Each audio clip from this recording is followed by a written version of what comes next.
Aha rero ndahamagarira urubyiruko rukwiye kuvuga ruti nimureke twubake amateka yacu. Abatubanjirije mureke twemere ndetse n'ibyaha, tuvuge tuti ibyaha bakoze ni bibi, nimureke tubice ukubiri. Ubwoko bwose urubyiruko rwaba ruturukamo rukwiye kuvuga tuti abacu, bamwe mu bacu barahemutse, ariko nimureke twumvikane n'urundi rubyiruko. Niba ari urubyiruko rukomoka kuba mu Nkotanyi n'urubyiruko rukomoka kuba rufite ubutegetsi imbere ya 1994, ni ukuvuga ngo tuvuge ngo abo mu bwoko bw'abahutu, rukavuga buti mureke twumvikane n'urundi rubyiruko ruturuka ku rundi ruhande. Abari ku butegetsi ubu ngubu urubyiruko ruvuga tuti mureke twumvikane n'urubyiruko ruri mu badashyigikiye ibikorwa n'ubutegetsi ubu ngubu. Hari cyane cyane urubyiruko ruvuga ngo rwo muri jambo ASBL, abari ku butegetsi ubu ngubu, abari muri za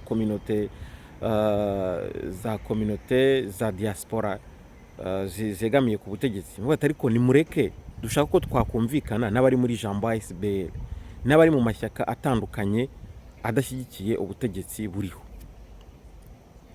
kuko abategetsi bariho ubu ngubu bafite amateka yabo, baba Perezida Kagame, yaba ba James Kabarebe, abandi basirikari bakomeye bo mu Nkotanyi, bose bafite amateka yabo, kandi igihe kizagera bagende.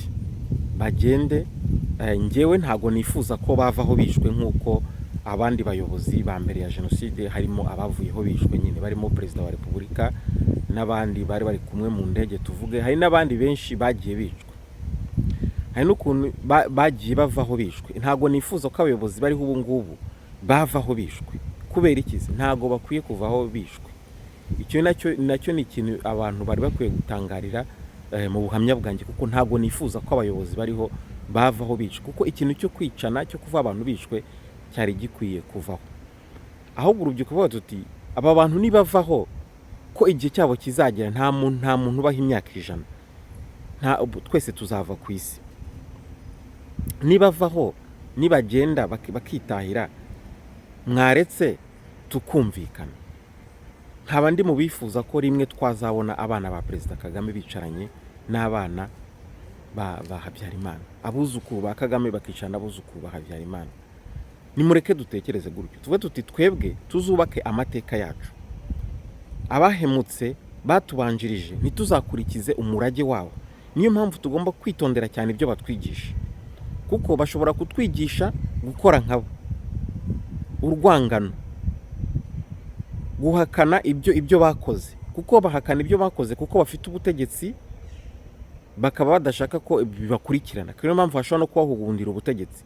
Ariko twebwe mureke twubake amateka yacu, tuzumvikane n'urundi rubyiruko kugira ngo igihugu kibe mu mahoro. Ntago nifuza ko u Rwanda rwazongera kugira intambara, ariko mureke twumvikane ndetse turebere ku bihugu byateye imbere.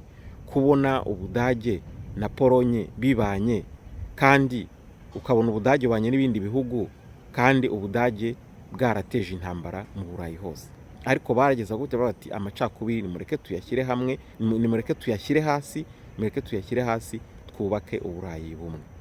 Natwe rero amacakubiri urubyiruko ruzajya ruvuge tuti nimureke tubireke, twumvikane, maze twubake igihugu kimwe gifite amahoro.